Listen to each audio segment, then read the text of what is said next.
Welcome to the Boneyard with Steve Robertson. As always, I am your good friend and host, Steve Robertson. Good to be able to do a Friday show. You know, it's been interesting with all this travel, but I'm ready to go again. But I'm glad that we're home this weekend.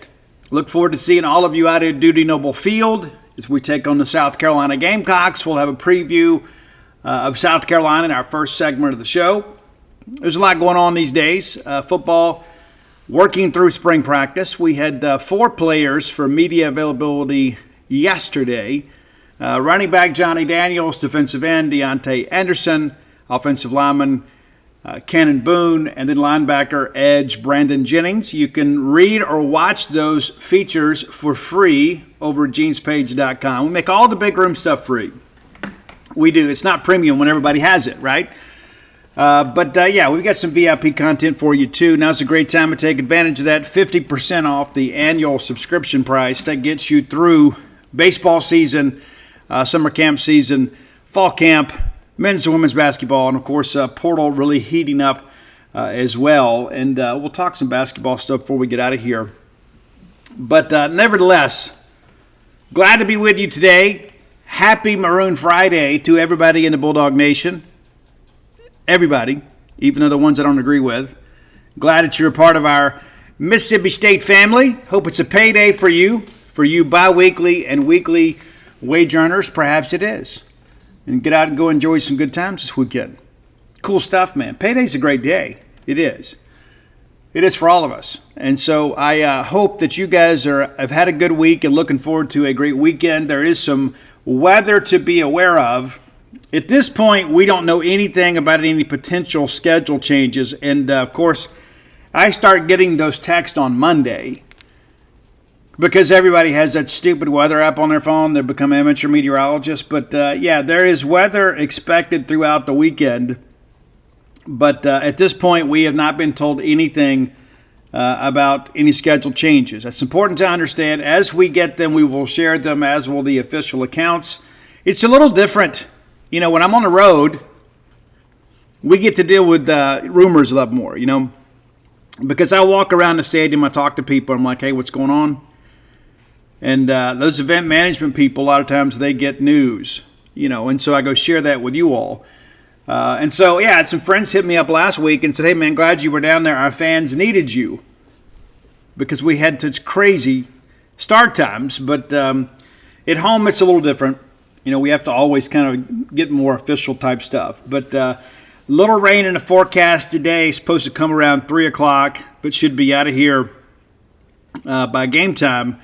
But again, kind of concerned about Saturday. We'll see. Supposedly the rain on Sunday is supposed to get out in the early morning hours. But I'm no Dr. Brown, in whom I trust. And so we will wait for their directive on all of this. But game time tonight. Should not be an issue. Let's thank our friends at Bulldog Burger Company, longtime sponsors of the show. We love Bulldog Burger Company. We do. And I loved them before they were a sponsor of the show. One of the reasons that I partner with them so many years is because I like doing business with winners.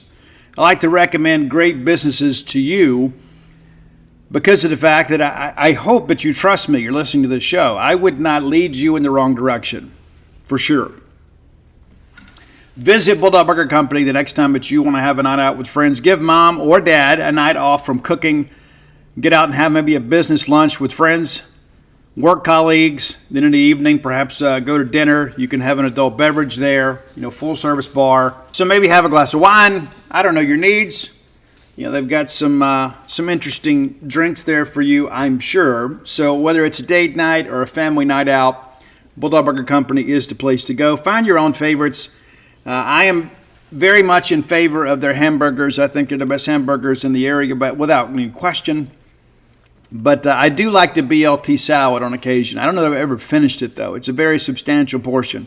I like it grilled. You may like it fried. That's up to you. But no matter how you get it, I recommend the dressings they make there every day.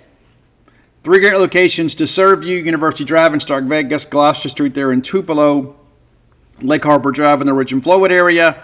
Have the spring rolls as your appetizer. They'll make you and everybody around you better looking. Bulldog Burger Company, the place where people go to meet. M-E-A-T. Let's jump right on into South Carolina. The thing that when I did my research into South Carolina this week, people talk about that, maybe we're snake bit. Guys, I think maybe South Carolina may be in a worse situation than us. They opened the year 9-0. Let's kind of run through the schedule here. They're 18-12 overall, 1-2 in SEC play, just like us. They did beat Presbyterian on Tuesday, but 15-6 at home, 2-4 in true road games, 1-2 on neutral fields. We'd really like that to be 2-7. They've been able to take like 1 of 3 just about every weekend in non-conference play. We want to make sure that we really need to get all 3. At the bare minimum, we've got to have a winning weekend, but we really need all 3. They opened the year with a 3-game series against Sacred Heart. I said on the show then that thing could be proved to be a little interesting. Well, it was in game 1. But the other 2 ball games, South Carolina did pretty much what they wanted to do. They win the first game 5-3, then they mercy rule Sacred Heart in game 2, 14-0. And then an 8-0 decision on Sunday, and people were like, hey, look at South Carolina. And Sacred Heart's been a pretty solid mid-major. Then they take down Winthrop 5-3, very competitive game in the midweek. They get Queens on that Wednesday. We know them. 7-2 winners there. Queens not having a good year, as you guys probably expected, but I venture to say their midweek pitching is not a very strong or robust, shall we say. Weekend number 2 brings Milwaukee to Founders, which I think is the second best ballpark in the conference. Game 1, they get it 5-2, then 6-3 in game 2, and then they finally get loose on Sunday and mercy ruled them 14-4 in 8 innings.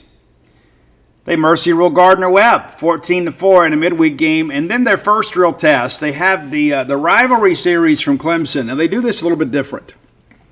They play 1 game at Clemson, 1 game at South Carolina, and 1 game on a neutral site.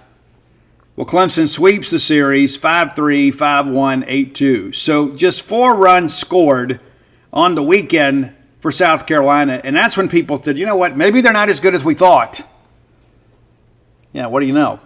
They bounce back to get Davidson 7-3. They get the Citadel 9-1, and then it's a weekend series against Morehead State. I mean, you talk about non-conference scheduling as far as getting some run-wins. That's what South Carolina did. And Paul Maneri in his first year there, they scheduled light, and I kind of get it. I mean, they weren't a team that had a lot of returners, but also, too, you got to get some confidence for your kids. They win this series, but, man, it proved to be, I think, more competitive than people expected. They win on Friday 11-7. They win on Saturday 16-11, and then they complete the sweep with a 1-0 game on Sunday, March 9th. 1-0. Over Morehead State. If we beat Morehead State 1-0, even the people that were happy about it would not be very happy about it. They get Georgia State in midweek 7-1, then it's SEC play. So Oklahoma makes the trip to Founders Park. The Sooners take 2 of 3. They win game 1, 8-5. They lose game 2, 11-5. And then the rubber game goes 10 innings, and Oklahoma gets the better of the Gamecocks 6-5 to take the series. The lone win in conference came in that middle game against Oklahoma. And maybe you guys are, somewhat familiar with how that whole thing, played out. Cade Crossman's the guy that pitched against us on Saturday in Game 2. And we got to him, but he had a great relief appearance on Sunday, and then they moved Malachi Witherspoon back to Sunday, and then put Crossman in there on Game 2 against us. But nevertheless, that's their lone conference win. They follow that up with a narrow victory on a neutral field at Segra Park against College of Charleston. The Gamecocks win that game 4-3. And again, that's the thing that I look at. It's not just South Carolina or even us. You look around the conference, midweek games have been a bit of an adventure. What's crazy about this game with Charleston is in the 7th inning, it was a 3-1 ball game in favor of Charleston. And then South Carolina gets 3 there in the 7th. to take the lead, and they close it out with a couple of nice innings of relief. But little did you know, you'd be looking back in hindsight and saying, hey, what a gritty win. They traveled to Arkansas, which has been a house of horrors for a lot of teams over the years. Dave Van Horn and the crew do a great job there. These games were not competitive. Arkansas gets them 12-2. They mercy rule them on Friday. They get them 12-3. I mean, just one base knock away from back-to-back mercy rulings. And then on Sunday, 11-4. So really, none of those games competitive. And again, you score 9 runs in an SEC weekend. It's tough. Averaging 3 runs a game, that's tough. They get North Carolina in Charlotte. They lose that game 13-8. Last weekend, they hosted Tennessee, which is, it's crazy for everybody. I mean, Tennessee, I told you guys after Houston, I thought they were the best team in the country. And people in the National College Baseball media were like, no, LSU. Now that I've seen them all in person, I'm still sticking with Tennessee. Tennessee goes to Founders Park. They win 11-7, 7-5, and 7-2. And as we mentioned, they snapped the losing streak, which had basically run for almost 2 weeks now. They get Presbyterian 11-1. It was quite a ball game, 2-1, until South Carolina got loose there in the 6th and the 7th. And so tonight's first pitch, 6 p.m. Central, 7 p.m. Eastern. You can stream tonight's game on the ESPN app. Should be easy to find. You can hear the official radio call on the Mississippi State Radio Network. Now, let's take a look. And there's a VIP feature today about South Carolina's starter. And, we take a lot of pride in what we do over at Gene's Page. We really do. We want to be your eyes and ears and give you the most up-to-date information possible. So I'll give you a little bit of that. If you're a subscriber, you can read, the analytics and things like that and what he's more likely to throw. But so what's interesting about Jake McCoy, he is a left-hander. Last year, he was primarily a bullpen guy, got 1 start, beat Tennessee State. But he's 2-3 this year with an ERA of 6.59. 28 2/3 of an innings pitched. He's given up a run per inning, more than a run per inning. 30 hits, 30 runs. Now, 21 of those earned. He's had 48 strikeouts against 15 walks. So right at 3-1. I don't know. I got to go back and double check that. I don't know if that's right. But nevertheless, 7 games, 7 starts. He started out as the Sunday starter and worked there for a couple of weeks and then moved into the Saturday role and then went to Sunday Friday. This will be his second Friday start in a row. And, man, that's tough. You get Tennessee in your very first one, then you got to hit the road in one of the SEC's most difficult venues. But, he's primarily a fastball slider combo guy. He will mix in a change from now and again, but it's a tight slider, not the big sweeping slider that so many people are accustomed to. But tunnels pretty well out of the fastball arm slot, same arm speed, just different grip. But, we got to jump on him. Now, the Saturday starter is Jarvis Evans Jr. Now, if that name sounds familiar, it should. He was at Georgia last year. Has 7 appearances this year, 6 starts, 3-0, 3.62 ERA on the season. He's thrown 32 and a third innings pitched. That is a staff high. He's allowed 29 hits, 13 runs, all of them earned, 32 Ks against just 7 walks. So almost 5-1. He has been susceptible to the home run. He has allowed 6 home runs this year. Opponents are hitting 248 against him. And that's something to consider, too. Granted, he's thrown more innings than anybody else, but he's given up extra base hits with a much higher regularity than his opponents. What's interesting, Dylan Eskew started out as the Friday night guy, and he worked a few weeks. They ended up moving him back some, but he got hit in the head. Crazy stuff, man. They're getting loose out there, and in batting practice, somebody hits a shot, it gets over the fence, and it hits this kid in the head. And as he falls, he injures himself. So it's not just a concussion. He also, I understand, sustained an oblique injury. So we talk about being snake bit. Your Friday night guy's getting ready to pitch and gets plunked in the head, and now he hadn't pitched in a while, and he's not expected to pitch this weekend. 5 appearances, 5 starts. He's got an 0-1 record and an ERA of 1.77, but he was the guy they expected to be a real dude for them this year. And now he's been unavailable. Expected to come back, but again, you may get over the concussion quicker than you get over the oblique injury. I mean, it's just nuts, man. I mean, you're getting ready to go play in a ball game and you get plunked in the head with a baseball is probably hit 100-plus miles an hour. And it's not enough to get knocked out, but then you hurt yourself and you got to miss a month. I guess this will be the third consecutive week that he has not been in the order. But, yeah, that's a very difficult circumstance, to say the least. Now, they've got some other guys they'll move around a little bit, and basically they've left Sunday as a TBA. Now, part of that is because they may have to use Brandon Stone in relief in one of these games. And Brandon Stone's a guy that's got a couple of starts for him, too. And then there's Matthew Becker as well, too. He could be a Sunday guy, but they're going to leave their options open, basically just kind of building all that around who they need in relief. So if there's a competitive game, they got to go all in and try to win. They may throw a guy that is potentially the starter for Sunday. So we've been in those situations before. You got to see how Friday and Saturday work out before you make a decision. But again, Matthew Becker and Brandon Stone are guys that could also potentially start, and we'll see how things go. Looking at the offensive numbers here, it has not been a great year offensively. They're hitting .285 as a team. Now, Nathan Hall, it's interesting. There are some people in my profession that absolutely drive me crazy. It's true. It's true. So Nathan Hall had been the leadoff hitter for much of the year, and he is the leading hitter, hitting .383. Got 44 hits. I mean, leads them in most statistical categories. Right there with Ethan Petrie, you know. And so they like to move him down from the 1 hole to the 3 hole to give him an opportunity to hit with runners on base. I think it was North Carolina game. He opened up with a solo home run to start the game. So your best hitter is hitting leadoff, and some people think that's the way to go.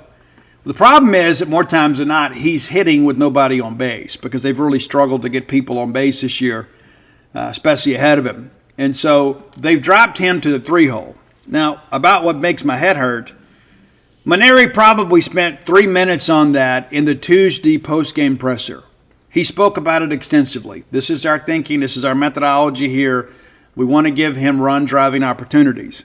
So what do you think the first question was on Wednesday when they had their media availability to preview the Mississippi State series? Yeah, it's about moving Hall from first to third. And the question itself says, are you just moving him because you want to give him more, RBI opportunity? That's exactly what he said the night before. In a game that you covered, you attended the press conference, and then you opened the press conference the next day. The very first question is about something the coach spent 3 minutes on. And it's like, I just think to myself, I understand why so many coaches don't want to do media. I get it. I get it. I understand it. Can we ask real baseball questions? Can we ask stuff that we haven't asked and answered?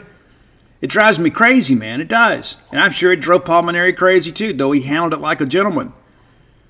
But nevertheless, Nathan Hall, expect him to be the 3-hole hitter. Of course, they may change things up on Sunday if they get into a scenario where they're not scoring runs. And that's been a big issue this year.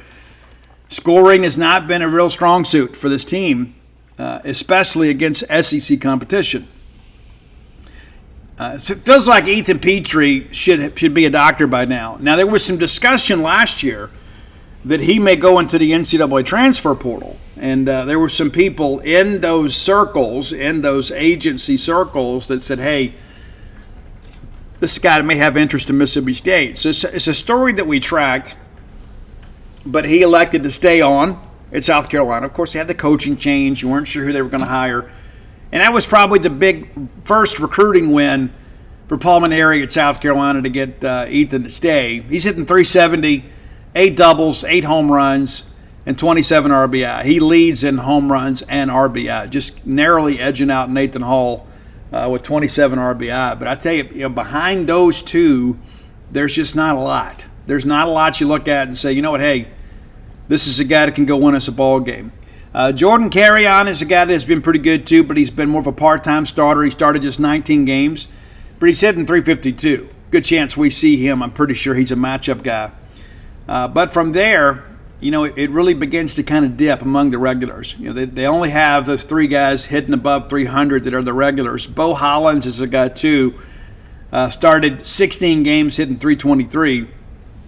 But you get a little bit deeper to this thing. I mean, you got some other guys out there like Noah and the Rocky. 11-game starter hitting 216. Dalton Mashore started a dozen games hitting 200. Talmadge LaCroix started 17 games hitting $188. And so they're just trying to mix and match and figure this thing out. They are a team that wants to run the bases a little bit. They haven't been extremely successful. We've had some difficulty controlling the running game here as of late, and that's not just about catchers. That's everybody involved, the pitchers, the catchers, everybody. But Nathan Hall, 9 of 11, and he has a third of their stolen bases. Petrie is not a real threat to go. Jordan Carey on 3 of 4, but as a team, 30 of 38 this year. Dalton Mashore is another guy, too, that are good on base and try to go a little bit. But by and large, they want to run the bases, and they kind of run it by committee. But Nathan Hall is the most likely to go. And some of that, too, is being the leadoff hitter, trying to get in a scoring position for 3 and 4. But, that's one of those things you got to watch. You got to be able to kind of handle things. There are a team, too, that's been able to kind of elicit the double play ball from them. They've grounded into 22 of them. You got to get under barrels, so that's a big part of this game too, is making them hit your pitch. And you got to feel like Justin Parker's probably got some insight into some of these long-standing hitters about what they do well, what they don't do well. And Ethan Petrie is a guy that last year was just absolutely phenomenal. One of the best hitters in the Southeastern Conference. And so that's kind of a building block for them, but they just have not found kind of the supporting cast around them.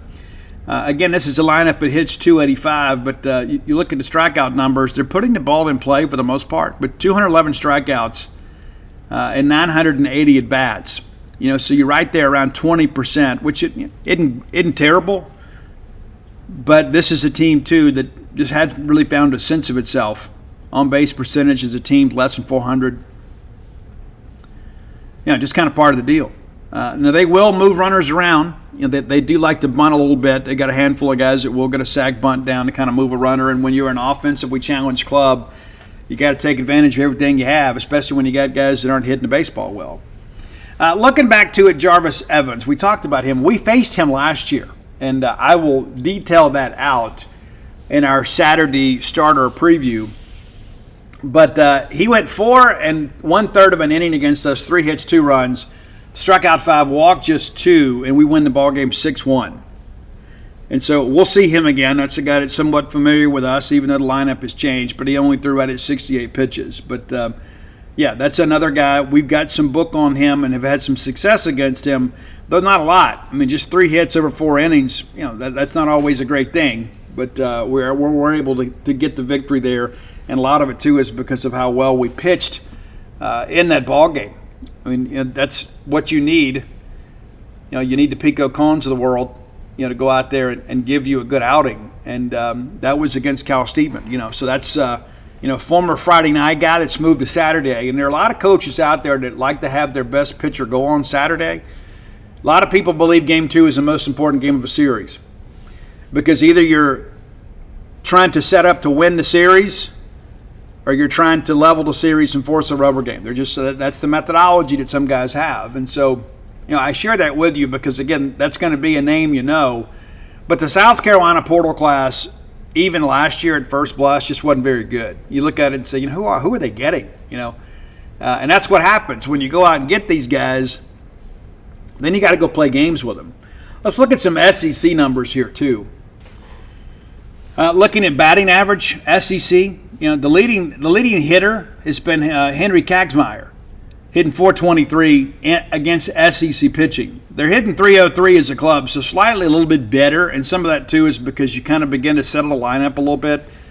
In those gaudy games when you mercy rule, the Louisiana School for Math and Science, you're going to let those freshman guys go out there and get hacks, and sometimes they don't. But it's just interesting to kind of look through here. They've got, maybe 5 or 6 guys that have started almost every game.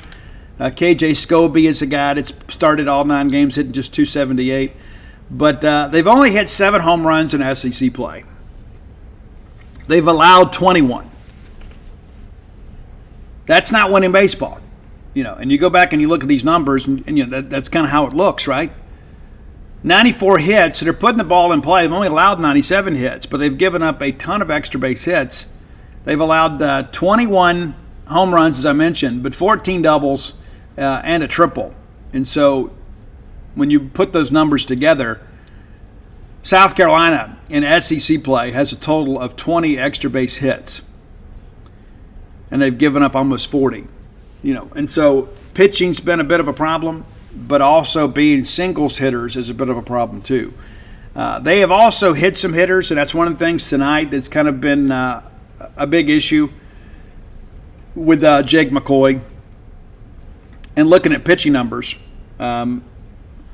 Jarvis Evans, 2 starts in SEC play, and he has no record. 2 no decisions. He's gone 9 innings, 9 hits, 5 runs, all of them earned, 8 strikeouts, 2 walks, ERA at 5.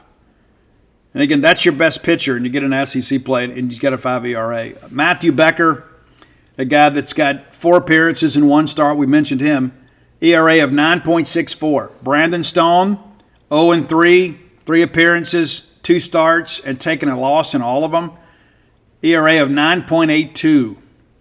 Jake McCoy, tonight's starter, 1-2 record, ERA of 10.24. He's worked 9.2 innings and really works about 4 innings per start. Has allowed 19 SEC hits, 20 runs, 11 of them earned, walked 7, struck out just 10. And again, that's the scenario you're in where you're having to move basically your Sunday starter into your Friday starting role over the course of about 3 weeks. And it's tough. I mean, he's a guy, number one, that last year, ERA of almost 8 as a freshman. And he is a very talented sophomore, and pitching's just been such a challenge for them. So, we're going to have to go out here and get at him. And, you'd like to be able to score some runs the first time through the order. Last thing you want is a team like this to feel like they have a chance, starting to believe a little bit. So, you know what you're going to get from Pico, but you'd like to be able to get some separation early in this game. But I love the mercy rule games because everybody can kind of sit back and relax, but I don't know if that helps us tonight. And what I mean by that is I want them to burn through some arms. Burn some arms today. You want to be able to maybe have a 3 or 4 run lead, and you're still in the game if you're South Carolina. And so maybe you don't use your elite bullpen arms, but you use some guys that you're going to burn for the weekend. In 21, when we went to South Carolina, we won that series, and everybody was talking about how great their starting pitching was, and we rocked them.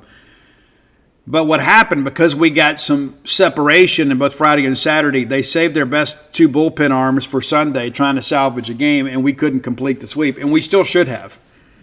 We certainly should have. If I remember correctly, we had an error throwing the ball from third to first. It would have got us out of an inning that allowed them to get the lead. But so that's kind of what happens. You want the game to be within reach later in the ball game, and then maybe you extend late, right? You want them to have to build a bullpen around a guy that they can't just save for Sunday. You want guys to come out and pitch tonight. And, of course, we feel like Pico can give us 6 or 7 good innings. But would like to be able to get some separation early, but not too much, because I don't want them throwing back at the bullpen guys and being able to save guys. Love for us to be able to do that. Wouldn't you? Yeah, sure. It's all part of the deal. But this bullpen has not been good. South Carolina's record when trailing after 7 is 0-7. And again, that says a lot about, number one, teams able to get separation in the middle innings, but also, too, their inability to close games. They do have it's an interesting dynamic here. Tyler Pitzer has a save in SEC play. And so you look at that's probably the guy that they would want with the ball late. But then you look at what he did in non-conference play. No other saves. So 0 saves in non-conference play. They have pieced a few things together. Brandon Sweeney here has 4 saves, and those have long been in a little bit longer relief. He's made I guess that's not true. Yeah, he's made a dozen appearances, working about an inning per. And so, we'll see some of these guys eventually. And Sweeney's even started a game.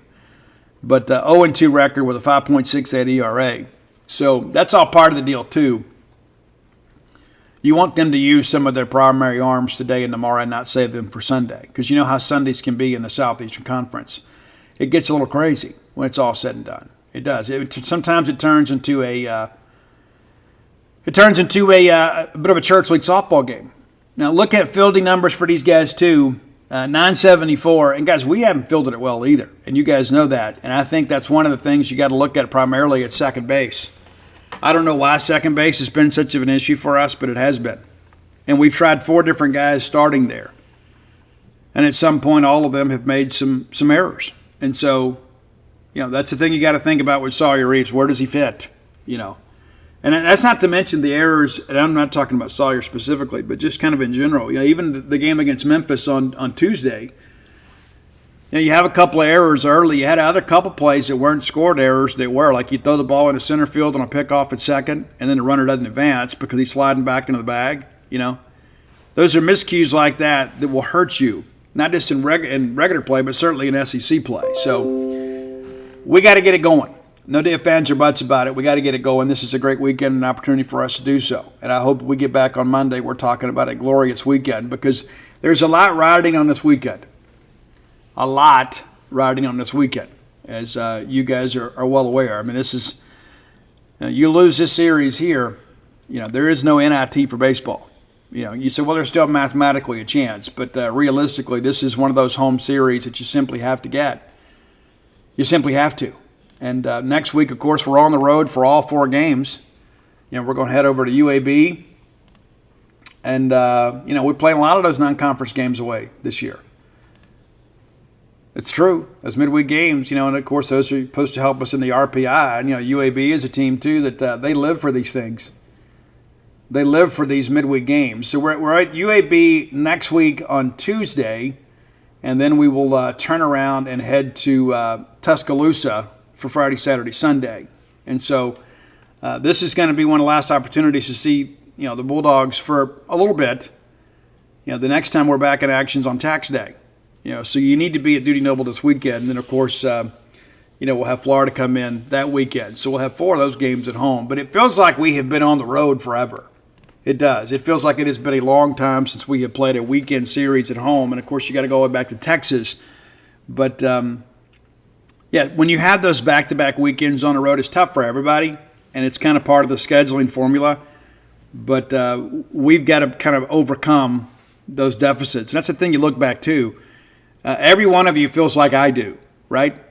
And what I mean by that is we won the Friday night game at Oklahoma against their best pitcher, Kyson Witherspoon. And then we thought, well, we'll be able to get at least one more. And we certainly should have. And we crossed one. But, of course, we go out there and give them a 7-0 lead and then come back and take a lead and then blow the lead, right? And I think everybody feels like we should have won that Saturday game. Then you get into Sunday, it's a similar situation. You have your chances, but you don't take advantage of it. Let's go back to last week against LSU. You got a 6-2 lead on Friday in the 5th inning, and you scored in every inning so far. You're just we're expanding the lead, right? A chance to knock them out. We give up 5 runs in the bottom of 5 and ultimately lose the game. They use their best bullpen arm and they end up beating us. We should have won the game. I mean, you make a couple plays defensively, you win the game. Friday, we lose 2-1 in a game that we lose 12 on base. LSU left 4 on base. We couldn't pitch it any better than we did. And then we lose because of a pair of solo home runs and a lot of missed opportunities. And so we're in this position mainly because of our own issues. I think everybody would agree with that. And they give LSU credit for making the plays to win. But, a couple swings here and there, we could be 4-5. I think that's a fair assessment. And maybe even 5-4. I mean, the games are there to win. We got to go win them. And they got to start this weekend. And we kind of put our backs against the wall here. I'm eager to see how we respond.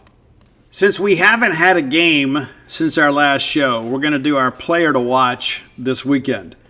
The player to watch is brought to you by closewithblair.com. Blair is my friend, your friend, our collective friend in the mortgage industry. Phone number 601-500-2344. 601-500-2344. Blair says mortgage rates may be coming down. with the recent economic climate in our country. Now may be a good time to consider a refi. Maybe you're looking to get into a home for the first time, or maybe buy a game day condo in Starkville. Now's a good time to maybe inquire about that. Visit Blair at closewithblair.com. 24 years of experience. Get his expertise and know-how working for you.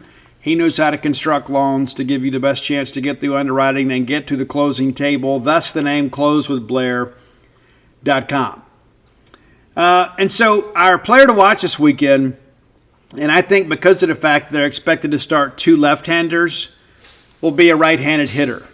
I'm going to go with Noah Sullivan. I think Noah Sullivan has an opportunity to be an impact player for us this weekend. With them throwing two left-handers, and of course you get in the bullpen, things change a little bit. I think that'll negate some of the offensive influence of the left-handed hitters, and so some of the burden's got to fall to the right side. So I'm going to pick Noah Sullivan as your player to watch this weekend. We need him to have a big weekend, and I think he'll have the opportunity to do that. I'm eager to see how we, kind of fill out the lineup too. Does he hit 3? Does he hit 4? We'll see. But, Aaron Downs is a guy too that may see a couple of starts this weekend as we kind of platoon times out in left field. And of course, Garrick Fry is a switch hitter, so you may see him a little bit too. But again, I think Noah Sullivan is a guy that starts all 3 games and has the ability to have some impact on each of those 3 games. So again, close the Blairs, player to watch this weekend, Noah Sullivan. Time for today's top 10 list, brought to you by Kalido Guitars. If you're looking for a guitar, and chances are you should be, whether you're looking to pick it up or to upgrade your current rig, the way to go is Kalido Guitars. This is a Mississippi State-owned and operated business. Out of Lake Jackson, Texas, just south of Houston, you can visit them at KalidoGuitars.com. That's C-A-L-I-D-O, guitars.com. And if you want to go by and check out the show place next time you're in the Houston area, just hit them up on Google, and you can go by there and take a look at all of the fine selections available to you there. You can also call and just get your questions answered over the phone. 979-297-4733. Absolutely incredible selection, incredible service, and they're giving you an incredible incentive to buy from them and to help Mississippi State at the same time. So look through their selection of high-quality instruments, take advantage of their exemplary customer service and their expertise and know-how. And when you do buy a guitar from Kalido Guitars, you get 10% off. That's free shipping and no sales tax unless you live in the state of Texas. In addition to that, a 5% donation will be made to the Bulldog Initiative / Bulldog Excellence Fund.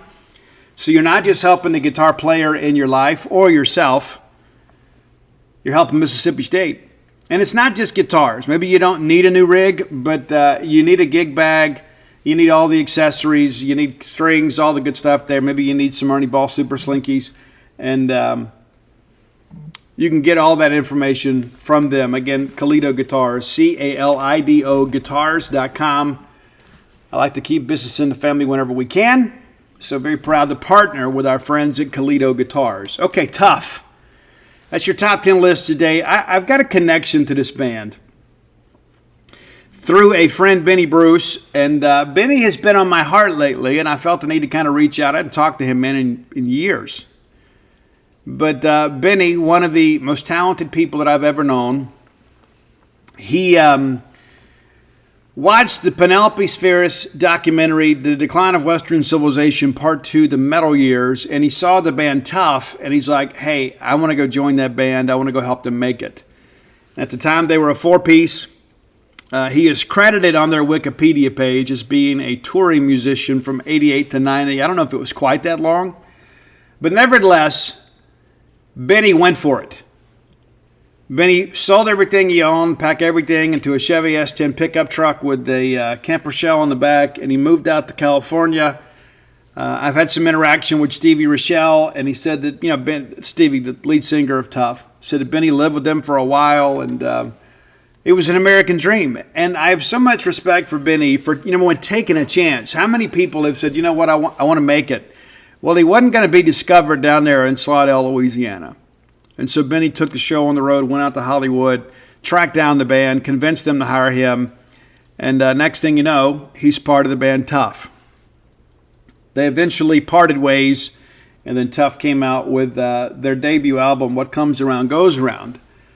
But I just wanted to share that with you guys. You guys may know Benny from his work with the Molly Ringwalds. So back when I was with Savello, Benny's band Reality opened for us a lot. We were based out of Baton Rouge. They were based out of Slidell. So it just made for a convenient pairing. They eventually moved on from their singer Byron. They changed the name to Pencils and Crayons and eventually Crush UK. And then finally decided to just be a bit of a novelty act and kind of an 80s, cover band. And they became the Molly Ringwalds. And again, Benny, one of the most talented people I've ever known. And I just wanted to share that with you guys. I've reached out to him today, looking to kind of catch up. And I understand, he's working through some things like all of us. But I've had an interesting life, and I've met some interesting people. And I don't know if I've known more people more interesting than Benny Bruce. And so I share that with you as our precursor to our top 10 list today. Now, Tough kind of came around at the wrong time. And to be fair, too, Tough was they were kind of a flash in the pan. And what I mean by that is they were kind of trying to be, ride the wave of the tempest that Poison and Motley Crue and bands like that created. So they were a bit of a glam band. And when the album came out in 1990, music was just about to change. And so they were dropped by labels, picked up by others. But nevertheless, I put together a list of 10 good songs I think that you'll dig. Number 10, I like this one. And had I been their A&R manager, I think I probably would have made this a single. It's a track called Ain't Worth a Dime. And, a lot of us, we go through these, bouts of self-worthiness and things of that nature. But there are other things that happen in our life. Sometimes people enter our lives and don't add real value either. And that song is kind of like that. Number 9, Forever Yours. That kind of goes for, what you think. But it's more of an upbeat, up-tempo, poppy type track. It's not the sappy ballad. That also is from What Comes Around Goes Around. The lead track on that album is called Rucka Pit Bridge. I don't know the story behind it, but it starts off kind of cool, and it's kind of got a familiar sound to it. And again, a lot of it was homogenized. A lot of the 80s rock, the last gasp of the hair metal era, kind of included Tough. But that's kind of part of it too, that Rucka Pit Bridge. So much stuff kind of began to sound the same. Everybody began to kind of look the same. It got really cookie cutter. I'm not taking any shots at Stevie Rochelle and Tough or any of those guys, but I think a lot of people were kind of like, I'm just kind of ready for something new, and I think corporate rock knew that, and so they began to kind of dip into Seattle. But what's interesting too is everybody wanted to run to Seattle like it was the new Haight-Ashbury, and bands like Soundgarden and Pearl Jam were already on the road. Mud Love Bone, the Melvins, those bands were already established. And so you go to Seattle thinking, hey, I want to go watch Alice in Chains and Soundgarden play, and they're in New York. They were on world tours at that time. So it was an interesting time in music. And bands like Tough kind of became casualties of the shift. Number 7, Better Off Dead. I think that's another fun one for you. Number 6, a cool one, The All New Generation. And this was another one of those songs that a lot of people kind of got behind, And because every generation thinks their generation is the one of change, really hadn't been the case. You go back to and you think about the generations that preceded us, right? I mean, they called them the greatest generation because they won World War II and saved the world, and then you had the hippies, and the 70s were kind of a weird time, and then the 80s were a great time for the United States. A lot of great stuff in culture, and movie, and music. Stuff just stands the test of time. And, of course, we're part of that generation. A lot of people say, well, what's the deal with Gen X? Well, we're just chilling, man. That's what we're doing. I love those videos, too, when people say, why do we give Gen X a pass? And it's like, hey, we were latchkey generation kids, man. We fought in person, not on the internet. It's a much different deal. It's amazing today that people can be famous by being YouTubers. That's just amazing to me. But to each their own. All right, number 5. This one starts out a little, almost a little folksy, and then kind of builds a little bit. But it's a track called "Who the Hell Am I?" I think you'll dig that one too. And that is not That's not off of the "What Comes Around Goes Around" album. That's one of those ones that's a little bit deeper into the catalog, for sure. All right, number 4, the lead track off the album Fist First, and it was re-released under a different title later, but the original title was Fist First. But it's a track called "Tied to the Bells." I really dig this one. I think it's one that you really enjoy. If you like 80s rock, this will scratch you where you itch. Truly. And this is a very, very 80s band. Now, even though they came out of the 90s, this is a very, very, very, very 80s band. All right, back to What Comes Around Goes Around. And one of my favorite tracks on this album, it's kind of buried as the last track, but it's Good Guys Wear Black. And again, that's just kind of part of the deal, right? It seemed like everybody back in those days wore, it's like people are like, well, everybody wears leggings today. Well, people wore leggings in the 80s too, but they were generally on stage, and they wore big spike boots and things like that. Things are a little bit different. But Good Guys Wear Black, good track. Kind of reminds me too a little bit of the forerunner of the Cowboys from Hell lyric, and it says, "Good guys wear black," but I think he's actually saying legends wear black. It's true. Now, one of the coolest songs in the catalog, it's not a cover, but it's kind of a parody of a Kid Rock song, which, of course, sampled Metallica's Sad But True. This is a great, great song. And when we did Rock Vegas at Hobie's downtown, this was part of our pre-show soundtrack. It's American Hair Band from Tough. And it is absolutely a fun song, and he talks about that. I went platinum 0 times. I like people that can have a little fun and poke fun at themselves, not in a self-loathing way, but to kind of be honest about themselves. But American Hair Band is great, and they take some shots at Eddie Vedder and grunge music, and it's very apropos, shall we say. Looking up there, just standing up on stage, looking at your shoes, your dirty flannel shirt. And then that part where he says, "You just can't mess with," and then he says, "Twisted Sister," and then they break into, "We're not going to take it." It's great. It's a wild ride. So if you're my age or you just like that genre of music, you need to know American Hair Band from Tough. It is a great, great song. But number 1, and it reached number 3 on the Dial MTV charts. You guys remember that when we used to call in and request our favorite videos, and then around 5 o'clock they would play the top 10 Dial MTV tracks, and it made it to number 3. And I love the track, and it's one of those songs too that kind of stays with me. It's got that big 80s chorus, but the song is "I Hate Kissing You Goodbye." Man, story of my life, man. It's like I'm constantly going somewhere, and I love traveling, but man, I hate going by myself. I do.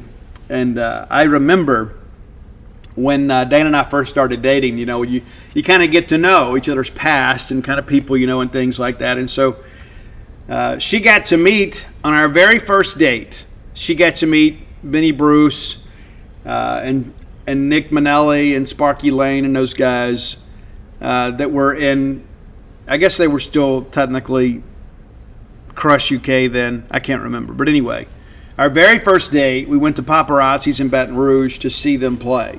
And at the time, I was putting another band together and just went down to see them. And it's interesting. I remember Benny going after a guy. Like it was a guy that was a little bit inebriated. And he said something to Benny's girlfriend, and Benny walked off stage and walked the guy out. It was crazy. And I remember, too, dancing at that club, and this girl came up to dance with me that knew me from my Sabello days, and Dana, your favorite float spa hostess, stepped in, and I kind of had a feeling that maybe she was the one. True story. But yeah, so Benny's been a part of my life, and even though we haven't really talked in many years, I've never forgotten that story. And I think a lot of him, and hopefully we can reconnect here in the days to come. I texted him earlier this morning, and again, I know he's kind of dealing with some things right now, and been on my heart. And I think that's one of these things, too, that I encourage you to do. Sometimes these people will kind of re-enter your consciousness, and I don't mean your exes, okay? So don't go do that, right? But check on your friends. You never know what they're dealing with. I mean, I firmly believe that we are all connected. And when you've got a friend maybe perhaps that's dealing with something, I think in some ways you kind of know. You kind of have this sixth sense of sorts, and maybe that's weird, and I don't mean for it to be. But let me encourage you to check on your friends. And I got some friends that I've seen recently. When I went down to Baton Rouge, some people that were part of my past, and you see and hear things sometimes that kind of trouble you. And I am the one that's willing to open that dialogue. And a lot of people say, it's not my business. Well, I think maybe it is, and maybe your friends kind of want you to make it their business, because a lot of times when people are struggling, they need to know they have an ally. Because you build up these walls around you and you're like, I'll just deal with it, I'll just deal with it, I'll just deal with it. And then somebody comes along and says, you don't really have to deal with all this. You don't have to live this way. And so, again, it's so important to let people know that we care about them. It is the easiest thing we can do, and perhaps the most important thing we do is to let people know that we care about them. True story. True story. All right, next segment of the show brought to you by Campus Bookmart, a Starkvillian institution. Campus Bookmart has everything you need for the Mississippi State fans in your life and for yourself. You need to buy yourself something every once in a while, too. You don't just work to pay for everything else, right? Order something for somebody else, get something for yourself. I mean, that's typically what I do, too. I mean, it is. You got to treat yourself every now and again. Next time you're in town, go by and see their smiling faces. Campus Bookmart has the best selection of Mississippi State merchandise in a known universe, whether it be apparel, gift ideas, diploma frames, or everything you need to outfit your fan cave or decorate your vehicle or get tailgating supplies. You can find everything you need at Campus Bookmart. If you can't make it to town, we encourage you to support a Starkville business. Visit them at campusbookmart.net, courtesy of Al Gore's Internet. At campusbookmart.net, promo code BSR. That gets you free shipping on all orders over $75. Any order less than 75 bones, absolutely incomplete. Again, that's Campus Bookmart, your one-stop shop for Mississippi State merch. Okay, since we have begun recording this show, Mississippi State has now announced that Saturday's game against South Carolina will start at noon. That also moves up the Ron Polk Ring of Honor ceremony. That was originally scheduled for 9:30. Will now happen at 8 a.m. Gates will open at 7:30. Of course, Mitch Moreland, Yard Dog Ted Milton, Mike Profit going into the Ring of Honor. So if you're in town, we encourage you to come out. I know that requires an earlier alarm these days, but yeah, we encourage you to come out and be a part of that. We'll be there to provide you full coverage. Excited about that, certainly. Yeah. So 6 p.m. tonight and then noon tomorrow. No change to Sunday yet. So it does appear right now it'll be a Friday, Saturday, Sunday series as opposed to a couple of sevens on Sunday. And that's what we'd want. We need to get all three of these games in. We need to win all three of these games. Worst case scenario, you get two, but we really need to get all three of them. We need to play. We need to win. We need to improve our standing in the world. Let's look around the league here a little bit. As you guys are well aware, South Carolina will be here. Very interesting game last night. I don't know if you guys watched it. I'm a college baseball nerd, and so when I get a chance to watch some baseball against SEC teams, I typically want to watch that. And the game last night between Oklahoma and LSU in Norman, a little bit chilly up there, but man, that thing was over. It felt like in about 70 minutes. I mean, they just cruised right through it. It's 11 hits in the ball game. It ends up being a 2-0 ball game. It's Cade Anderson, a guy that we kind of knocked around the park a little bit. He goes the distance. 9 innings pitched. That's probably your SEC pitcher of the week, the first game of the weekend. 14 strikeouts. And guys, he threw like 130 pitches. It's crazy. But he looked just as strong in the ninth as he did maybe in the fifth. And so LSU gets the opening series win now. Oklahoma ranked 10th, LSU 7th. So again, we've played a lot of top 10 teams, and as has South Carolina. But all that understood, pretty big night for Luis Hernandez. First baseman, catcher, transferred in from Indiana State. He's been behind the dish. He goes 2 for 3 last night, couple of doubles. Sam Christensen, the right fielder, didn't have a good weekend against us, but he did hit the one home run that really got them going on Sunday. He goes 2 for 3 in the ballgame. So LSU, big start, and they beat Kyson Witherspoon. As you guys know, that Oklahoma pitching staff, the depth is not great. They're a team that I think they'll piece it together and be just good enough. But, man, I tell you, it's going to be an interesting year for Oklahoma. The longer they go in SEC play, I think they're going to drop by the top 10 and come back closer to the pack. Oklahoma will have the home field advantage, but I tell you, last night there were a lot of LSU fans there, and I think a lot of it's the novelty of the first time ever being the visiting team at a new SEC venue. Same reasons I wanted to go. A lot of LSU people went. A lot of Tigers sitting behind home plate last night. Be a busy day in the league. Ole Miss and Kentucky will play 2 today. First pitch for Game 1 set for 2 o'clock. That'll be Hunter Elliott against Nate Harris. Hunter Elliott's had a really good year, a return to form after missing some extensive time to recover from Tommy John. Still think he probably should have had the surgery earlier on, but it is what it is. The second game scheduled for 6:30, but you know how these things work. Vanderbilt is in Florida. I told you guys some time ago, Vanderbilt is not for real. It'll be an interesting weekend in Gainesville. Florida still working through a ton of injuries, but this Vanderbilt team, I think, is just good. I don't think they're really good. I don't think they're great. They're 21-8, but 4-5 in league play. And they're a team, you look at them, I'm just going to say that for what it is. If we play up to our potential, they're a team I think that we can surpass. I think they're going to be less than 500 in SEC play when it's all said and done. Wish we'd play them this year, but nevertheless, they got to go to Gainesville. It's never fun to go play in Gainesville. We should have won that series last year. I feel like I've said that a million times. But it'll be interesting to see, with Colby Shelton swinging against that Vanderbilt lineup, what happens. I don't know the Vanderbilt offense is enough to outscore Florida, but I think the Vanderbilt pitching staff can make this game, these series, interesting. Texas A&M is at Tennessee. It's like just when things can't get any worse, right? We were preseason number 1. This is one of those series a lot of people kind of, put a check mark to beginning of the year. That's going to be a lot of fun to watch. I don't think it's going to be. I think Tennessee will run absolute roughshod over Texas A&M. The Aggies currently 14-14 and 1-8 in the league, going up against the number 1 team in the country in a ballpark at Lindsey Nelson that is built for offense. And Tennessee will face a good rotation. The situation, though, is that A&M just hadn't been able to score. See, I like Tennessee to take this series, and I think that they will probably sweep the series. And, if you're Texas A&M and you're Trev Albert, do you start thinking about a coaching change? I think you do. And I'm sure that contract was probably very one-sided. It was almost like a Zach Arnett situation, to be honest with you. It's like, hey, we don't want to lose what we have. And so we don't want Jim Schlossnagle getting Jay Slaviolette and all these guys to transfer down to Texas. So we got to do what we got to do.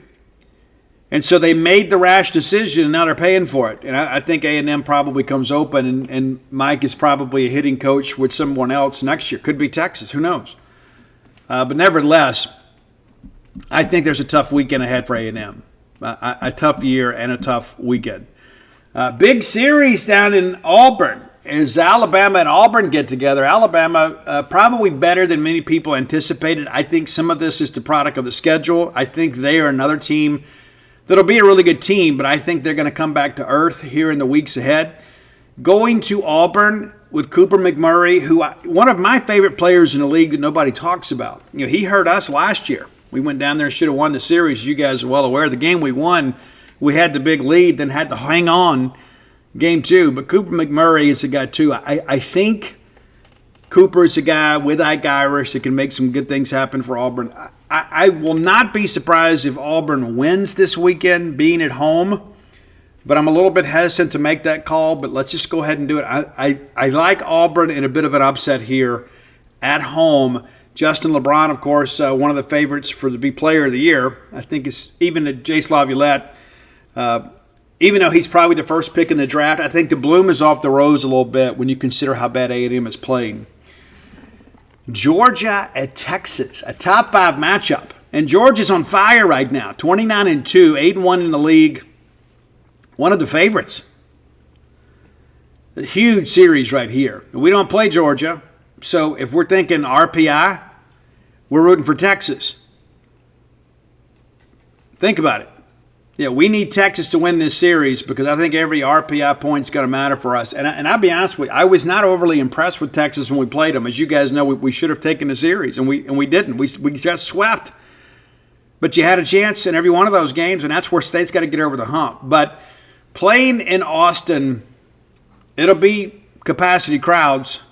You know, Robbie Burnett's already got 15 tanks, and of course it helps to play in a small ballpark like they do. But Georgia has had some power on the road. But it'll be awfully interesting, this series. And, Georgia could go down there and clean their clocks.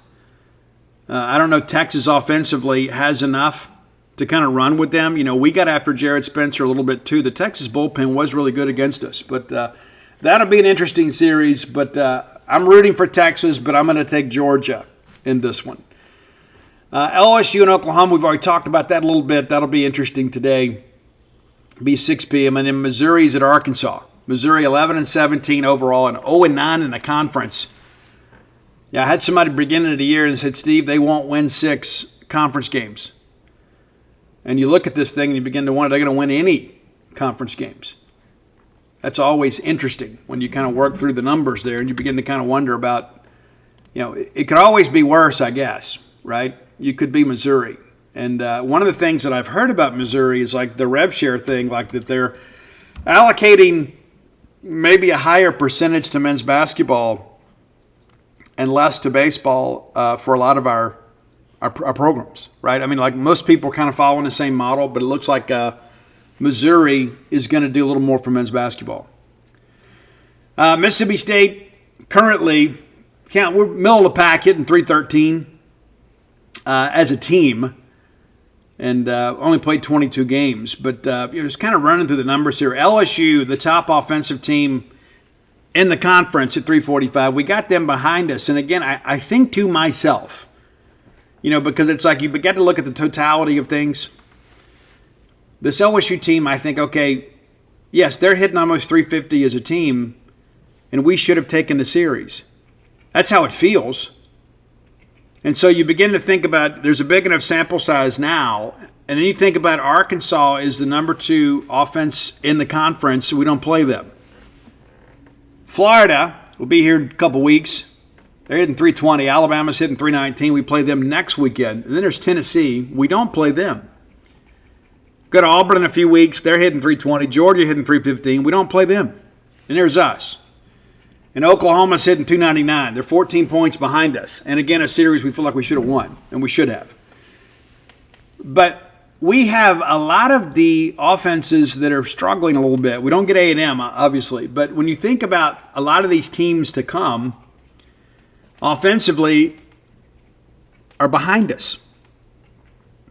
Kentucky's hitting 293. We'll see them. We've already played Texas. Missouri hitting 289. South Carolina, we'll see this weekend. They're tied with Ole Miss hitting 283. Vanderbilt, again, offensively, it's a bit of a challenge there at 281. We don't play them, and then A&M's at 256. But we've got some teams ahead of us. They're at least around us or behind us offensively. And so I think in many respects, we have played some of the best offenses that we're going to play this year. Now, looking at earned run average, and this is one of those things, again, I see these people being critical of Justin Parker. Now, has Justin made some decisions that I disagreed with or some decisions that have backfired? Yes, but it hasn't been a ton. As it stands today, Mississippi State is third in the Southeastern Conference in earned run average. Now, some of that, too, is because we've booted the ball around a little bit, but here's the thing I think that you'll find interesting.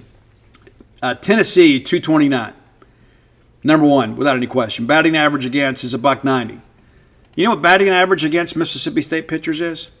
Do you know? You want to take a stab at that? It's $1.83, which is the lowest in the Southeastern Conference. Oh, you didn't know? It's true. The lowest batting average against in the Southeastern Conference comes against Mississippi State. We just don't give up many hits. And you're like, well, that can't be right. But it is. It's right.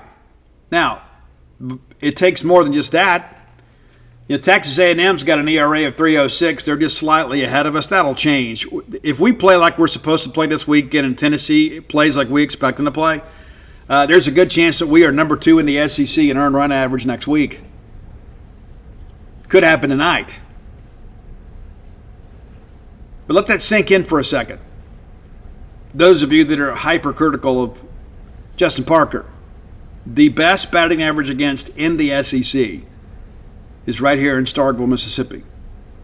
We talk about strikeouts and punch-outs and that kind of stuff, and sometimes that's an elevated statistic. Tennessee.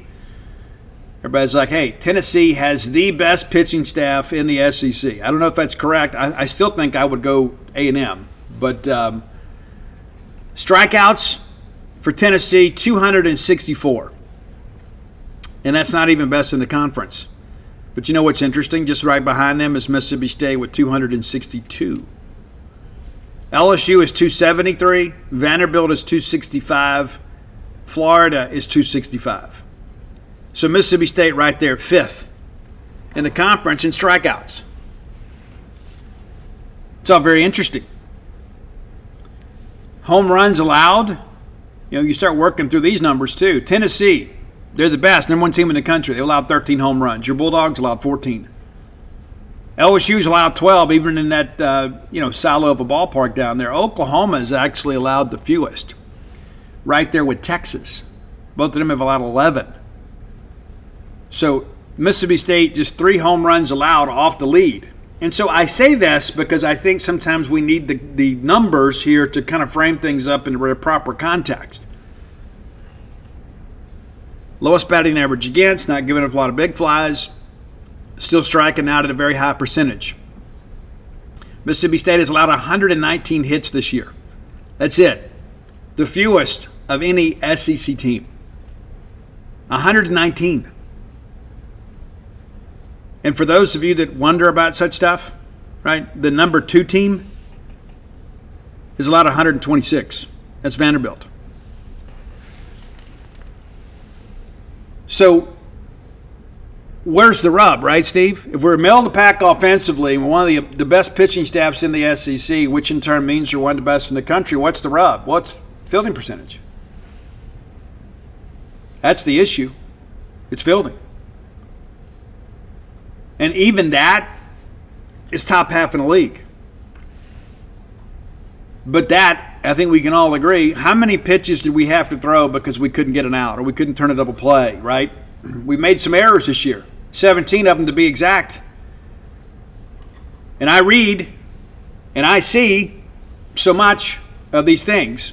You know, last year was us in Arkansas, nip and tuck the whole way through, is the most prolific defenses in the Southeastern Conference and in the country. Arkansas leads the SEC with just 10 errors. You want to talk about the difference between them and some of the teams behind them? That's it. You're getting good pitching, you're playing good defense, you're getting just enough offense. Vanderbilt's committed 12 errors, Auburn 14. Georgia, top 5 team, 16 errors. LSU 15. Florida 16. And again, Mississippi State there at 17. Worst team in the conference defensively? Texas A&M at 27. And just ahead of them is Ole Miss and Missouri with 25 errors apiece. And so the pieces are there for us to put this thing together. And you know what? Sometimes as a coach, you got to put somebody on the bench for the betterment of the team. I mean, that's just the reality of it. You know, when you've got guys that are consistently making errors, and it seems like so many of them have come at second base, and that's not just to pick on Sawyer Reeves, even though he's had several. You know, we had one, Gat Sanders, just on Tuesday. You know, we need somebody to lock down second base. Garrick Fry, when he had the opportunity, he booted the ball around too. And so that's an important aspect of this. And to be honest with you, second base is among the easiest places to play. Now, of course, you got to know how to handle all your defenses and play out the middle and things like that. I'm not saying that it's easy. Playing third may be the easiest. Outside of maybe playing first. First you got to dig a lot of balls out. A lot of opportunities and chances at first base. But third base, it's a much easier throw. Ball gets on you a little bit quicker. You got to react quicker. That's why they call it the hot corner. But when you look at what we've done, with errors and things of that nature, it's just one of those things, man, that it kind of blows up. And you look at, we've been in all these close games. We're pitching it well enough. We seem to be getting enough hits, but not enough big hits. But the variable that's been with us is defense. And I think I did the numbers here some time ago. At the time, I think we had 9 losses, and 6 of the 9 could be largely attributed to errors at second base. Got to shore that up. And maybe Gat's the answer. I don't know. But we talk about control of the running game, too. We've only had 3 caught stealings, which is dead last, but it's not by much. Georgia, Texas A&M, Vanderbilt right there at 4, Tennessee and Alabama 5. But some of that's on pitchers, some of it's on catchers. It is a collaborative effort. It's interesting, too, like we talk about batters striking out, how State's got 262, which is 5th. More times than not, it's swing and miss. But State still 8 strikeout looking. Tennessee, number 1, strikeout looking. But it's so interesting to go through all of these numbers and kind of get inside the numbers, and you kind of begin to realize kind of where you are. And we talk about controlling the running game. State is actually 4th, tied with Texas with 5 runners picked off. But all of it is very interesting. It's like a lot of times we only look at the record. Well, the record is comprised of a lot of different things. Runs allowed for Mississippi State, 77, which is 4th in the SEC. Just 1 out of second place. Vanderbilt and Arkansas are tied at 76. Tennessee, of course, number 1 at 64. Tennessee also number 1 with earned runs allowed, 48. Your Bulldogs tied for second with 63. And so I share this because I think it's important. When we're upset and when we're angry, we tend to just kind of just post and tweet and speak out of emotion. And no, I'm not ready to give up on the season, and many of you are, and you're just ready for something new. I get it. I'm a Mississippi State guy through and through, and I'm going to pull for Mississippi State until the final out of the final game, the final pitch, every single game, regardless of who's making out the lineup card. But I wanted to share some numbers with you today to make you understand we're a lot closer than I think some people realize. You just want to win, right?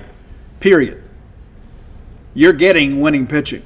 And you're going to have, in many respects, a very elite elite pitching staff from a number standpoint. No, we don't have the numbers that we did with maybe Cal Steven or Durangelo. We don't. But the pitching plan has been very good. And so you're going to have a very efficient pitching staff that doesn't give up a lot of hits or a lot of runs against an offense that struggles to do a little bit of both. They struggle to string hits together. They struggle to score runs. That's one of the things I think is so important to understand. We always talk about matchups. It's all about matchups. And I don't think that we're a great matchup for South Carolina. I think the other way around. I think they are very much a good matchup for us. They're currently 12th in the SEC in runs batted in. 12th. 13th in batting average. 15th in slugging percentage. 12th in on-base percentage. And again, some of that is even, we talked about the non-conference schedule outside of Clemson. It really was not a non-conference schedule to speak of. And so I feel very good about the weekend. But we got to go out there and play. The numbers don't win games, right? But the numbers kind of show trends and things of that nature. I think that's a very important aspect of things. All right, final segment of the show brought to you by the Stark Vegas Clubhouse, the best place to stay in the Golden Triangle when you're bringing a large group to town. And if you're not, you should. We don't get together enough. We say it all the time, right? You need to be the linchpin in your friend or family group to make that change. You could make some memories you'll remember forever, right? It's cool to have everybody under one roof. Maybe it's a college roommates reunion. Maybe it's a cousin's reunion. Maybe it's just getting mom and dad out of the house and getting all the kids and grandkids under one roof and letting them just kind of enjoy the family that they've created and raised all these years. Book some special moments for yourself at the Stark Vegas Clubhouse. Whether it's a ball game weekend, maybe you got some vacation time you need to use, you can come in the middle of the week and enjoy some of your favorite Starkville restaurants without a lot of waiting, right? We'd love to have you here. Google Stark Vegas Clubhouse, and when you do, their Facebook page auto-populates. You can peruse all of the pictures of all the amenities available to you and your guests, the full-service kitchen, the wet bar, the back porch area, the fire pit area. It's fabulous. 6 bedrooms, 2 soon-to-be 3 baths. We've stayed there. Had a great time, as did all of my kids. And it was just so nice, too, to have everybody there. You know, it's game night. It's movie night. You get together and just kind of visit and get caught up. And everybody gets together and gathers in the kitchen and cook a meal. And then you sit down together. And those are the moments life is really made of, right? Now, when you Google the Stark Vegas Clubhouse, some booking options are going to pop up. You can have Airbnb, VRBO. You can go that route if you want to, but if you want to save some money, book through the Evolve website and use promo code BSR10. That's Beautiful Steve Robertson, the number 10, BSR10, and get 10% off your stay. Just by listening to this show, you get to stay at the premier venue in the Golden Triangle. And it's just 5 minutes away from the Mississippi State campus. If you're coming from a ball game weekend, you can do your tailgating right then and there. Just save some time too. Because you know as well as I do, it's such a commitment of time to get all that stuff up there. And maybe, you know what, hey, with everybody coming to town, I'd rather spend time with my kids. You know what I'm saying? Right. Stark Vegas Clubhouse, the best place to stay in the Golden Triangle. Okay. A lot of outgoing traffic these days. With basketball, and I was talking to the bride about that earlier today. It's like as soon as a season ends, we got to deal with portal stuff, right? I mean, immediately. And the outgoing traffic happens first. So as we mentioned on the Wednesday show, Riley Kugel, the latest Bulldog to go in, there has been some changes on the women's side, too, as Medina Okad goes in today. And I'm not sure what that's about. I don't follow women's basketball as closely as some others do. At the end of the day, the story didn't really matter. She's gone. And I really hope we'd get her back. I know you guys did, too. She was a bit of a fan favorite. Debrisha Poe was another. But, on the women's side, we've had Debrisha Poe, Shakira Edwards, Anisha Carrere, and now Medina Okad go in. And we've taken Carissa Richardson out, former Ole Miss forward. And, she didn't play a whole lot, but the reality of it is things change so rapidly when it comes to college athletics. I mean, you don't even know whose jersey to buy for your kid for Christmas, right? Because they could be gone before they open it. But there's going to be a big change. There's also some chatter out there about Chris Jans being linked to the Texas A&M job. Now, I'll tell you, I have not heard that from anybody that I would consider reputable yet. Because a lot of times what happens is people, as a guy that has put these hot boards together, you go with the hot names, right? You go with the names, number one, that may have a connection to you. You go with the up-and-comers.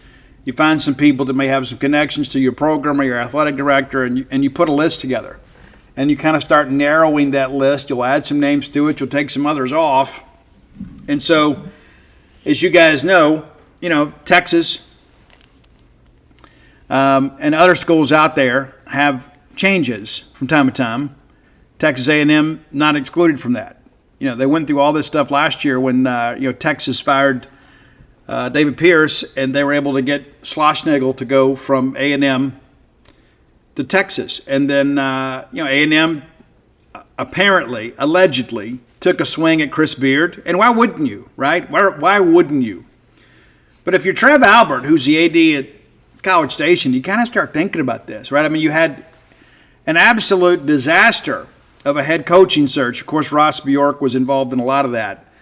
But if you're an Aggie fan, it just seems like despite your resources and having the second highest budget in the NCAA, they're having trouble. And so I don't know if it's a culture issue there. Buzz leaves and people are like, well, that's fine. That's fine. That's fine. And you know what? Buzz is probably smart to get out too, because you get a reset, right? The career counter. A&M, obviously, had a good year, not a great year. We rushed the court when we beat them, but they didn't have like star power. I mean, it was a good team, and it's a tribute to Buzz, right? But now Buzz leaves to go to Maryland, and so you're kind of one step ahead of the fire, and that feels like, that gives me 3 years at a big salary to kind of figure this thing out. And then you look at the fact that A&M's baseball program is in the SEC dumpster right now. I mean, really, Missouri is the only team that you look at and say, hey, this is a team that is better. But this A&M athletic department is one that I think is at a crossroads and is in some crisis. And so do I think that A&M would have interest in Chris Jans? Well, sure. Why not? Do I think that rises to the level of concern at Mississippi State? Not at this point. And it's something to watch as we kind of get ready to go. But, I'm always intrigued by this stuff. And the first thing I'll tell you is that I'm really in no mood to cover a coaching search on any side of the sports spectrum. But when you have successful coaches, they're going to be mentioned in connection with other jobs. Because a lot of people say, hey, Mississippi State's in the Southeastern Conference, and Chris Jans, 3 consecutive years in the tournament. However, he's 1-6 in his career in NCAA tournament games. And that's probably not enough to excite the fan base.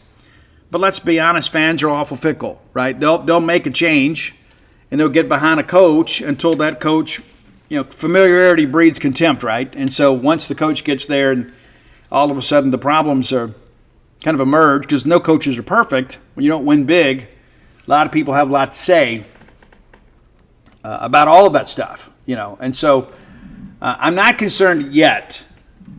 That may change on Monday, but I'm not concerned yet. And I know many of you you're like, hey, Steve, I feel like we're close. And yes, it was frustrating not getting out of the first round of the tournament. And certainly we'd hope to get to the second round and hang a Sweet 16 banner. It's been forever since we've done that. Going into next year, it'll be 30 years since we've done that.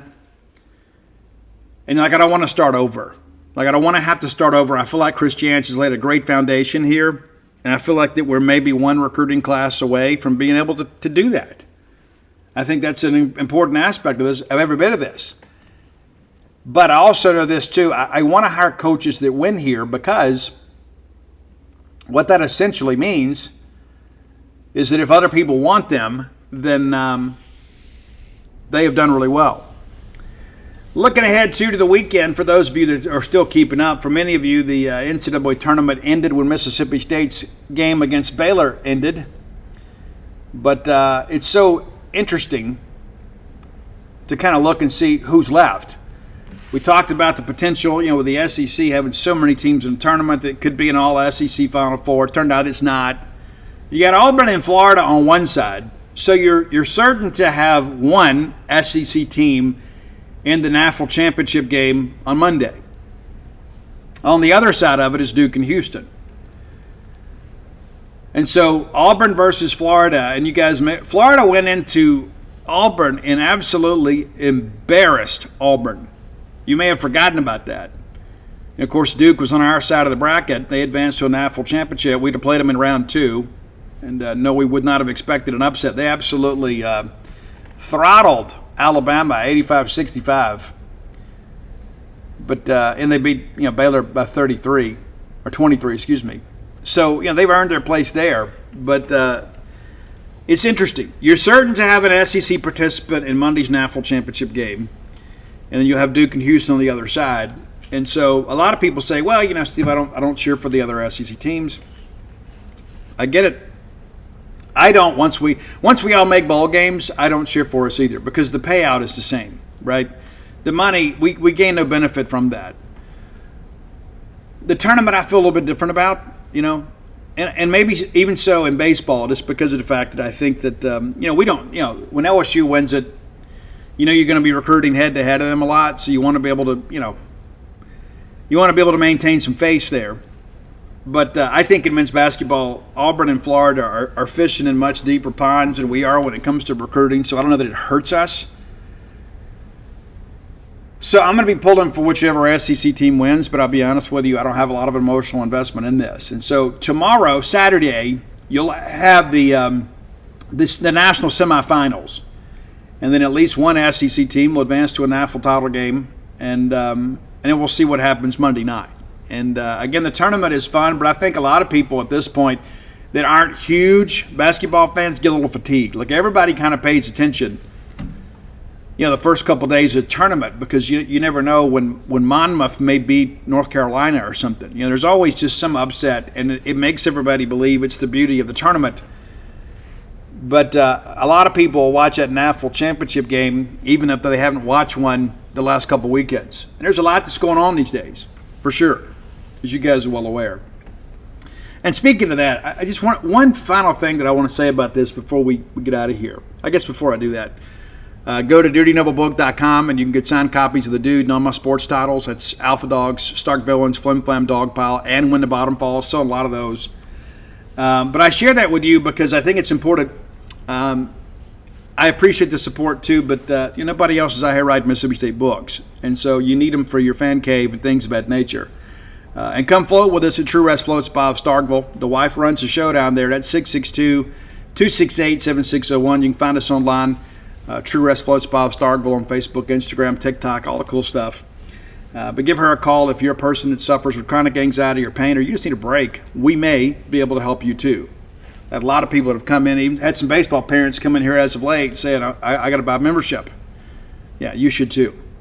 But one of the things that I like, the civil tenor in this country right now, I've always been a live and let live person. And maybe that's not completely accurate. At least in recovery, I have been a live and let live person. When my early 20s, I was extremely judgmental. Extremely. And it was one of the things about myself that really bothered myself. I prayed about it a lot. Talked with my sponsor about it a lot. I was like, one of the things he used to always talk about is, the majority of things that people get angry about aren't their business. There's a lot of that these days. And I think social media makes it worse. And the tribalism, because people feel like that, hey, that I'm part of something. And you could be part of something very negative. It's like, hey, this is what I have to do for the cause. Guys, can we stop vandalizing other people's vehicles? Can we do that? I don't care what you drive. It makes no difference to me. I don't know what your motivations were behind buying a vehicle, but I would never go deface your vehicle. Ever. Ever. I wouldn't do that. And not just because I fear reprisal from law enforcement, but because I love my fellow man. I just wouldn't want you to walk out there and all of a sudden, because of who you think I voted for or who I thought you voted for, all of a sudden you walk out there and your vehicle is vandalized. I mean, life is difficult enough as it is without us causing problems for each other. In addition to that, too, what's going on down at the schoolyard? What is going on with all this? And let me just tell you this. You're going to get caught, too. No matter how smart you think you are, you can't trust people. I'm just telling you, you can't. You certainly can't trust teenagers, especially with big secrets. You can't. We got to get that fixed.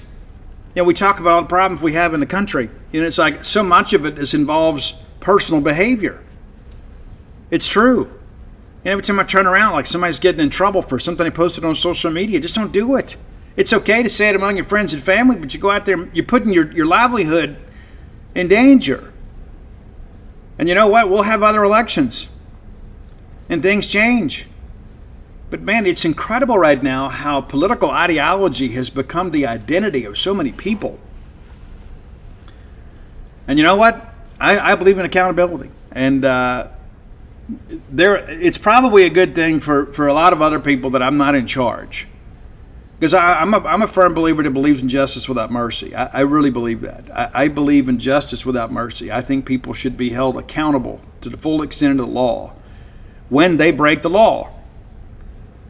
And there are other people like, well, they're a good person. They just had a bad episode. Maybe you don't know them the way you think you do.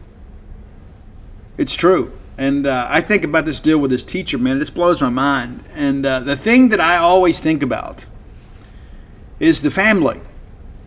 Can you imagine the shame and embarrassment upon the family? Right? They show that woman getting arrested and her husband's in the car and he has no idea what's going on, as far as I know. Can you imagine that? Like you get pulled over one day and they're arresting your wife and you find out that this inappropriate relationship's been going on and it's so incredibly offensive. I mean, can you imagine how that guy slept that night? Can you imagine how he felt waking up the next day and his wife's picture is posted all over the news and social media? And along those lines too, I think there is a lesson to be learned. I'm not going to say the girl's name, but there's a lesson to be learned about this girl at Ole Miss too. So many people went out there and just immediately assumed all those things were true. And, they've done a kind of a little bit of PR campaign to kind of get her story out in front. Don't believe everything that you read on social media, and certainly don't share it. And there's all this salacious stuff that happens. And again, all of that to me goes back to people being rooted in insecurity. It's like, hey, look how awful this is. Look how terrible this person is. To kind of get attention off ourselves. We need to focus on ourselves and our own behavior. I'm a firm believer in that. We talk about that all the time. You want to make your community a better place, be a better person. Be a better person.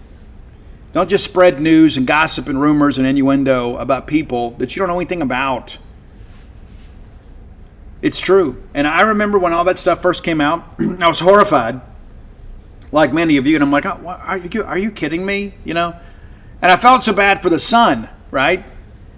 Because if you're like, think about it. And of course, it appears these allegations are false, but it's like, even thinking about that aspect of it, how precious that relationship is between a father and son, mother and daughter, right? If there's one guy in the world that you should be able to count on, it's your dad. If there's one guy in the world that should always have your back, it's your dad. And I don't blame people for defending themselves. Absolutely, without question. I believe people should be held accountable. Now, I think it's important that we hold the right people accountable, but I'm a firm believer in accountability. And I'm really, really, really sorry for this young lady and her family and what they've gone through. But, I don't believe in this whole perpetuation of rumors that are meant to character assassinate people's character. I can't get behind that. Now, it's one of those things, too, if somebody actually did something, because I believe in accountability. But I think it's important to have the facts, and not just run with what the trend on Twitter is. And, it gets people talking. It's like, oh, my gosh, can you believe this? And it's like if you're going to lie, make it big, right? I mean, that's what's so incredible about this stuff. But I just think it's so important for us. We talk about loving each other, and sometimes that doesn't mean a hug or a kiss or even a handshake. But to have respect for each other, man, and wait for the facts to come out too. I mean, it's just once you get the facts of something, you know what, hey, you can share whatever opinion you want. I mean, it's a free country. I just think it's important, number one, to protect yourself, but to protect each other. I'm a firm believer in this, man. You got something to say to me, you say it to my face. You know what? If you got a problem with me, then call me. And if you don't have my phone number, then you don't know me well enough to have a problem with me. That's an important aspect of this too, right? But we have these opinions at times of people that we don't know anything about, and we get so passionate about it, and it leads to some very negative behavior. And so for all these people out here, getting your cars vandalized and people spreading rumors about you, my heart goes out to you. You don't deserve it, and I just think it's important for everybody to kind of take a step back sometimes when it comes to what's on social media, and ensure that we're not taking part in something that could be untoward. I think it's, it seems difficult to even have to say that, but we have become so addicted to social media. It's like we can't wait to tell you, did you read this, man? Did you read this, man? Like this dog's house, this dog painted this guy's house, or, there's always something, that's out there. And there's some good things about social media, too. We had a situation here in Starkville. I want to tip my cap to the Octavia County Sheriff's Department. So there was a building that got robbed. burglarized. And next thing you know, there's like, some footage out there. There's like pictures of the car and of the man and the woman that were the suspects of this alleged break-in. And they put it out on social media. The community responds. Less than 24 hours later, these people are apprehended. Now, of course, they're guilty. They're innocent until proven guilty. But that's a good use of social media, right? When we have people around here that are committing crimes and working against our community, they need to be held accountable. And the sense of self-entitlement that goes along with all that stuff is just absolutely offensive to me. We talk about things to be offended about. That's one of them. But let me just encourage you, as always, just take a breath. Take a breath. And don't believe everything on social media is correct. And chances are, if it sounds like it's not true, it typically is. It typically is. So before you hit retweet, or before you hit share, be sure what you're sharing or retweeting is accurate. And the last thing I'm going to say before we get out of here, I feel like I'm rambling now, but please, for the love of God and all of humanity, please, please, please stop sharing these missing dog, missing person, free house, discounted car posts from these Facebook groups that turn off comments. Nobody, and I repeat, nobody that has a missing loved one or a missing dog would ever turn off comments on those posts. And they say, hey, please share. Well, they're sharing it because they've monetized their account. And you're more likely to share that because you're a good-hearted person. So you're flooding everybody else's feed with these fake missing dog, missing persons posts on Facebook. And people are profiting from your goodness and, in some respects, your ignorance. And I don't mean that in a negative way. You're doing it because you think, hey, I just want to help, Steve. Well, you're helping them put money in their pocket. And there was a situation, I think it was in Illinois, that there was a true missing persons case. And it happened, I think, 4 years ago. And anyway, what happened is the guy had a car accident and ran off in a ravine and bled to death. And so somebody has taken those pictures and they're recirculating them. And every time that they do, this family has to relive this horror all over again. All over again. And it starts in these stupid, swap meet groups. And the people that run those groups, you bear some responsibility in this thing too. You want to start the group, you need to manage the group, moderate the group, and ensure that those things aren't being posted. But you, as Facebook listener, Facebook viewer and user, you need to be mindful of that. Do not share any of those posts. Like, let's say hashtag the community or whatever. I mean, there's one dog that is laying on a maroon blanket. He has been missing at all 50 states. Same dog over and over and over again. Same pictures, and people just keep sharing it and sharing it and sharing it and sharing it. Stop doing it. Stop doing it. That's my soapbox session for today. I'm getting ready to get cleaned up, and then we'll head out to Duty Noble Field. Reminder, tonight's game at 6, tomorrow's game at noon. No current change to Sunday. We'll let you know as we go. But until next time, let's all live our lives in a way we make more friends than enemies, and people can see a difference in the way we live.